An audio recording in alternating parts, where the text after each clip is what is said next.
আমরা অনেকেই নতুন বছরকে রঙিন আলো আর উৎসবে উদযাপন করি, কিন্তু ভেবে দেখেছেন কি নতুন বছর আসা মানে কি সত্যি খুশির কিছু? আজকের আলোচনায় আমরা সময়, ক্যালেন্ডারের ইতিহাস এবং আমাদের জীবনের প্রকৃত উদ্দেশ্য নিয়ে গভীর কিছু কথা জানব এবং কিছু আমল শেয়ার করব, যা আমাদের জীবনকে সাজিয়ে তুলবে, আমাদের জীবনের মোড়, আমাদের ভাগ্যের মোড় ঘুরিয়ে দিবে। নতুন বছর আসা মানে খুশির কোনো উৎসব নয়, বরং এটি আমাদের জীবন থেকে একটি বছর কমে যাওয়ার শোক গাথা।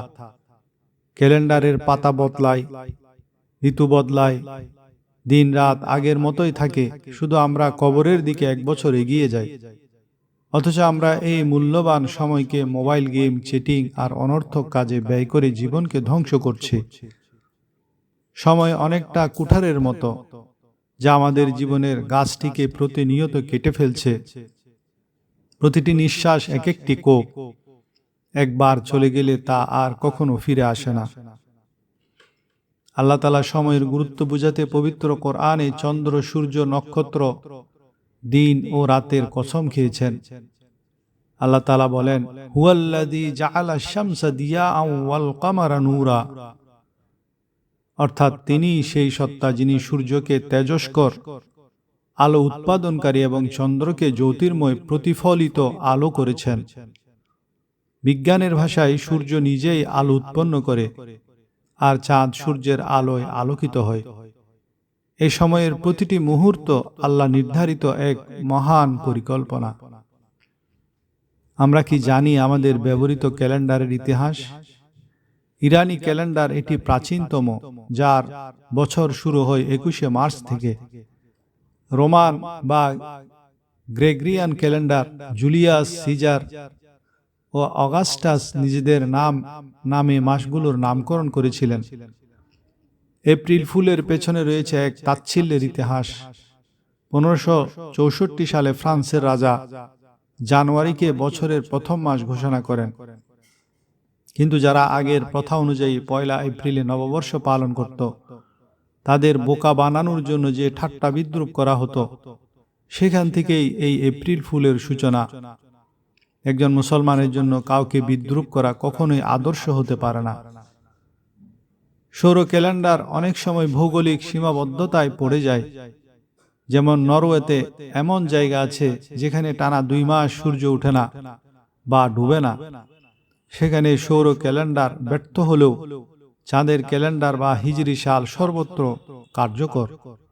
এটি আমাদের নবীজি সাল্লাল্লাহু আলাইহি ওয়াসাল্লামের বৈশ্বিক নবুয়তের এক অনন্য প্রমাণ। আজ আমরা ইংরেজি ভাষাকে আভিজাত্যের মাপকাঠি বানিয়েছি, যা আসলে এক প্রকার মানসিক দাসত্ব। মনে রাখবেন, প্রকৃত শ্রেষ্ঠত্ব সম্পদ বা ভাষায় নয়, বরং তাকওয়া বা আল্লাহ ভীতিতে।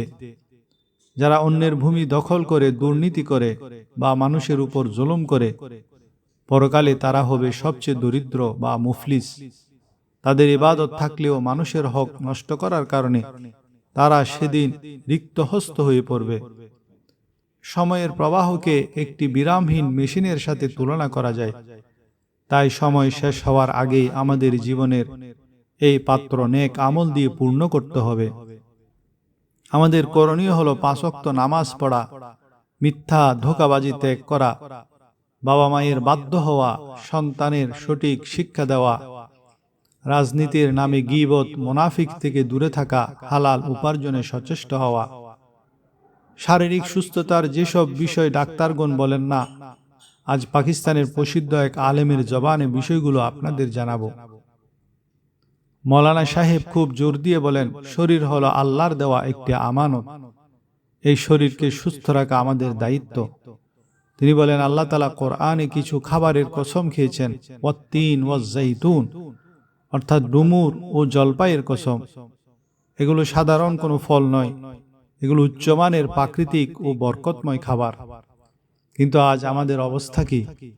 আমরা যা পাই তাই খাই। সকালে সমুসা, বিকালে পকোড়া, রাতে ফাস্ট ফুড। কখন খাবো, কি খাবো, কতটুকু খাবো, এই জ্ঞান আমাদের নেই। নবীজি সাল্লাল্লাহু আলাইহি ওয়াসাল্লাম স্পষ্টভাবে শিক্ষা দিয়েছেন, মানুষ তার পেটের চেয়ে নিকৃষ্ট কোনো পাত্র ভর্তি করেনি। তিনি আমাদের শিখিয়েছেন পেটকে 3 ভাগে ভাগ করতে, 1/3 খাবার, 1/3 পানি, 1/3 খালি।